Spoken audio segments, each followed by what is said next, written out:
Welcome to Echoes of Enlightenment, where we talk about spirituality, life lessons, and overall self-development. In today's episode, we'll be discussing being able to detach.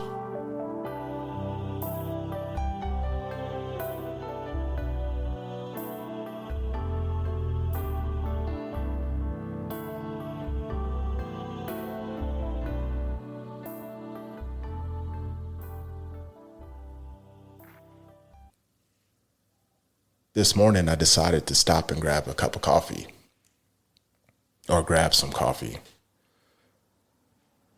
And I decided to go inside today instead of just through the drive-through. Decided to sit down and just kind of relax and enjoy the coffee. It's a nice day out today. And I was kind of sitting by this guy. He was just, at the table next to mine. And we just started chit-chatting a little bit. And I was like, hey, so how's your day been going? It's like, man, I'm doing all right. But, man, I don't know. I've just been having a lot on my mind and just to kind of start opening it up. I said, well, what's the problem? He's like, man, my job is kind of stressful. I put everything into my job. Then when my job is done, it takes a lot with me when that certain job ends. I'm like, well, what do you mean? It's like, well, I go in and I rebuild companies. When they fail or they start failing, I come in and I rebuild them. So I put a bunch of myself into that job, and then when it's over, then a lot goes with me because I'm no longer working on that project anymore. I was like, oh, I understand what you mean. I was like, well, I kind of see where you're going wrong with the problem, with the situation. He's like, what do you mean? I said, your talent of being able to rebuild these companies and get them back, up and running, that's a skill. That's a skill that you do for work.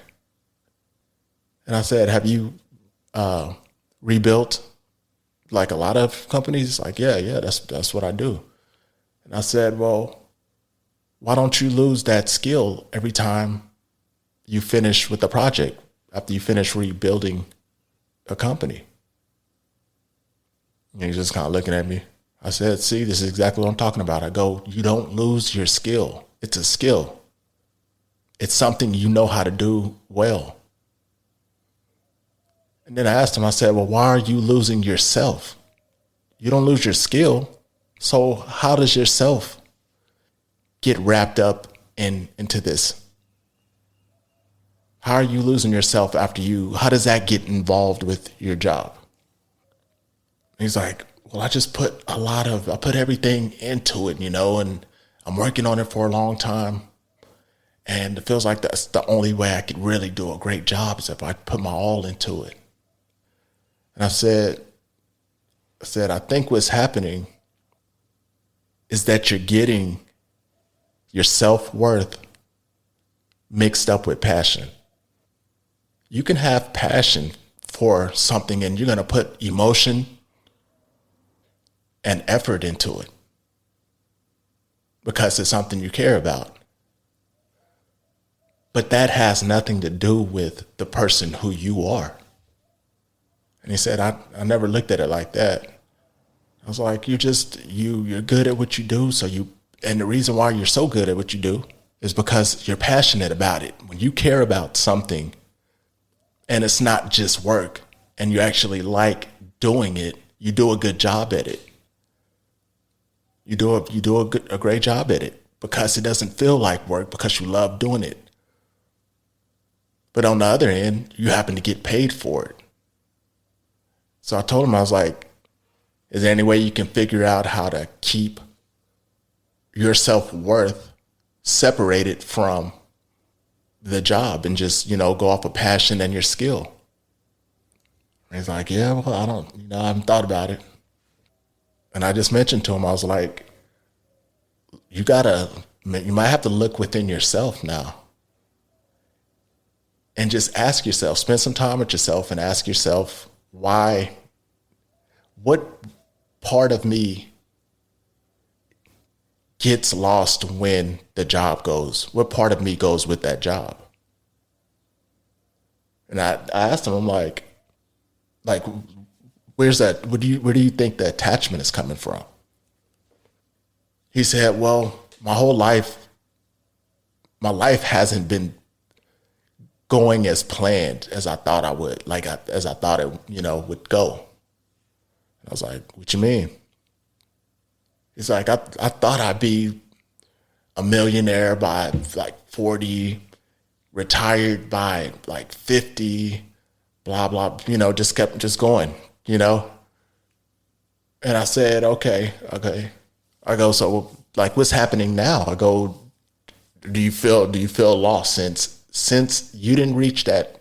He's like, cause he's 50. I guess he said I know he's at least 50. I don't know if he said like 52 or 51, but we're going to go with 50. So he's the age that he thought everything would be a certain way by, if that makes sense. He thought he would be somewhere different by a certain age, and he's that age now. And I asked him, I said, when did you make this plan? He's like, I was like 25 when I started thinking about it. And I'm like, what if you wasn't dreaming big enough? What if you wasn't dreaming big enough? I said, the universe has infinite ways. You putting in all this hard work. This is you wanting to stop right here at 50 and have this whole thing planned out. But you got to remember, you've got a lot of momentum going. You might have twice as much as you expected in a couple of years. But you can't stop now because you didn't reach where you were supposed to be. And I said, well, what do you have in your life right now that you can be proud of? Since you didn't reach that milestone that you wanted, what do you have now? He's like, I have a daughter and I have a wife. And I said, that's already a lot right there. And he said, yeah, this Mother's Day, we went to a movie. We did this, we did that. It's just fun. He was just explaining, and I started smiling because I was like, God, you got some stuff. You got some stuff. I go, you got to be grateful for the stuff that you already have right now. You got things and then he had, I'm sure he had plenty of money. I mean, I'm assuming, dressed nice and just rebuilding companies. I'm just assuming. I said, you got to be, grateful for the things that you already have. I go, some people's milestones are what you just have naturally. Those are some people's full goal to have a, wife and kid and be able to, house and just everything that he explained, going to these little places and having fun. I go, you already got something great right there. And he's like, yeah. I said, what about hobbies? Is there anything you like to do? It's like, I used to be a, ultra marathon runner. I go, have you ran in a while? No. I say, pick that back up right now. Add these different things that used to make you happy. Include that into your work schedule. Include that in. And remember who you are. Remember the things that you like. Look at the things that you already have and show appreciation for those. And let the universe and your hard work itself out. I just told him he might not have been dreaming, dreaming big enough. He might have twice as much. And yeah, he does have twice as much. And then I told him, I was like, hey, you ought to try this technique. And I go, what would happen if you just grieve your idea of the milestone that you didn't make? What if you just let that go? He's like, yeah, I could try, but I don't know. I go, well, this is what's happening. You're steady moving into the future. You're moving forward. No matter what, that's just what's happening because time keeps on going. But he's holding on to what he wished would have happened. While he's holding on to what he wanted to happen, he's missing out on the great things that he already has. And this is causing a conflict. It's like tug of war. He's playing tug of war with himself. He's pulling one way, the future's pulling him, but he's holding on to the past.